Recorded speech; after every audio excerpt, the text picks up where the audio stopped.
let me. Okay, the earth had not become green in the year. Sorry, the camera only goes for a certain amount of time, then it starts again. So the earth had not become green and in the year again when we sighted the new moon on the 4th. So we had to declare a 13th month, or an Adar bet. So in the Hebrew calendar, Adar is the 12th month. So Adar 2, we have an additional 12th month. It's a 13th month. I mean, on the Jewish calendar it says an additional 12th month, but it's a 13th month. So a 13th lunar cycle in this year.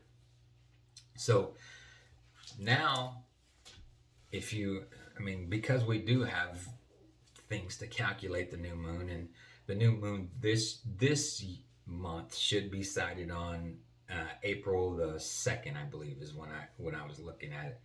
Should be 2.3% illuminated. There should be no reason we shouldn't see it, unless the sky is filled with clouds and your view of it is obstructed. There is no reason that it shouldn't be sighted in the land of Israel on the 2nd. So that would put us at Pesach on the 15th. Okay, so it's an easy calculation if we want to calculate it, but we don't calculate it. We want to rely on Yahweh. We want to go out and physically sight the new moon to make that declaration the same way they did it historically in the land of Israel. I know we're all over the world now, but we rely on Israel. We rely on different spottings all over the United States. So when there's multiple spottings from multiple areas of the world, then we try to say, okay, there's a declaration made that there is a new month, and we'll move into that. Because we do have moon calculators and that kind of stuff that will actually tell you the visibility of the moon. Normally, if you look at that calculator and it says below 1%, there's a chance you won't see the moon.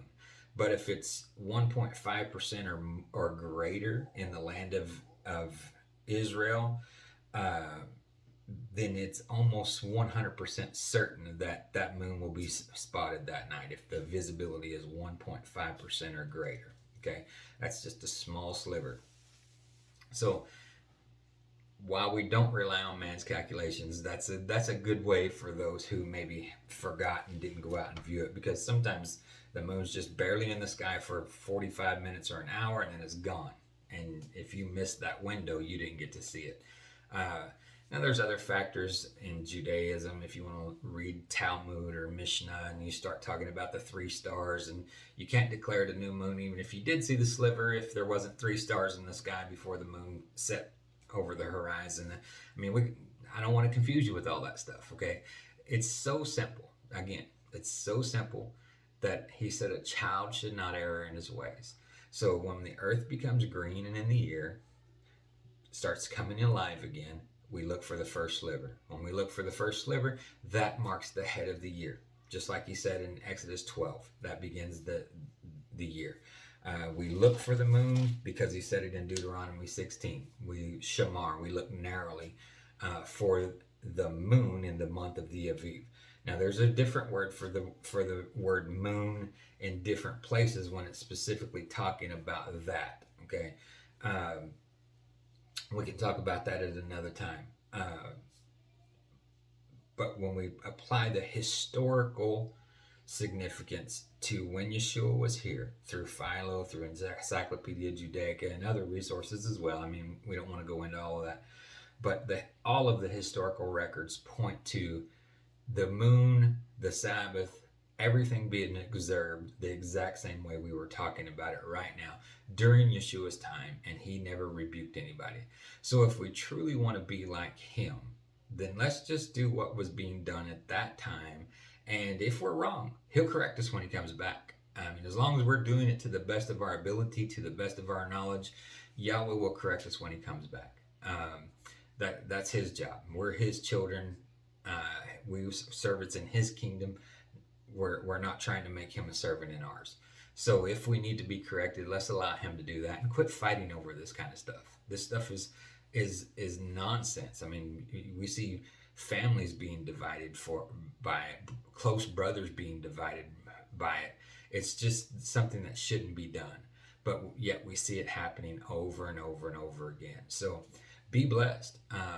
Understand that there's probably a lot of things that the Messiah is going to have to correct us on when he does return. So let's walk in faith. Let's do it what he told us to the best of our ability, and try not to stand in judgment over anybody, especially over something as simple as a calendar. As long as they're trying to get it right, support them. Give them your version, and then if they can't see your version, just let it go. There's no sense in to fight about it. Yeshua will set us all straight when he returns. Be blessed. Thanks for watching this episode, even though it's going to be a two-parter. Sorry I didn't get it out in one. Thanks for watching this episode of Tents of Israel.